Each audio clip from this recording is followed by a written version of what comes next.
Salam alaikum wa rahmatullah. Allah nous dit qu'il faut méditer sur les versets du Coran. Donc aujourd'hui, ensemble, on va méditer sur un verset qui va vraiment vous redonner espoir. Allah dit dans la sourate Al-Baqarah, verset 186, « Et quand mon serviteur t'interroge sur moi, alors je suis tout proche. Je réponds à l'appel de celui qui m'invoque quand il m'invoque. Qu'il réponde donc à mon appel et qu'il croit en moi, afin qu'il soit bien guidé. » Lorsque Allah dit « Quand mon serviteur t'interroge sur moi », là, il parle au prophète Mohammed sallallahu alayhi wa sallam. Remarquez bien qu'il ne dit pas « Si mon serviteur t'interroge sur moi », il dit plutôt « Quand mon serviteur t'interroge sur moi ». Le fait de dire si peut exprimer un doute, alors que le fait de dire quand, il sait qu'on va revenir vers lui. Ensuite, il dit je suis tout proche. Et là, il aurait pu dire dis-leur que je suis proche. On voit bien qu'il n'y a pas d'intermédiaire, il parle directement avec nous. Ensuite, Allah dit je réponds à l'appel de celui qui m'invoque quand il m'invoque. Là, il ne donne pas de conditions pour l'invoquer. Il ne dit pas je réponds à l'appel du pieux quand il m'invoque, du parfait quand il m'invoque ou celui qui ne commet pas de péché. Il dit simplement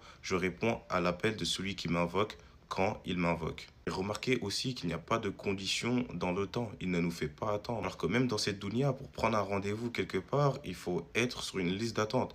Mais là, Allah dit je réponds à celui qui m'invoque quand il m'invoque. C'est direct. Puis il dit qu'il réponde donc à mon appel. Déjà, il nous écoute en premier et ensuite il nous invite à avoir la volonté et à essayer de lui répondre à notre tour. Il ne nous dit pas qu'il répond donc à mon appel de manière parfaite. Il dit simplement qu'il répond donc à mon appel. Comment répondre à son appel? À travers la prière, les bonnes actions, l'humilité, la foi et le repentir. En effet, s'il nous dit qu'il est tout proche, il faut qu'on soit réceptif aussi à cette proximité. Et ensuite, il dit et qu'il croit en moi. Quand tu fais une invocation, tu peux te dire, est-ce que Allah va accepter ma prière? Est-ce qu'il m'entend vraiment? Est-ce que je mérite sa réponse?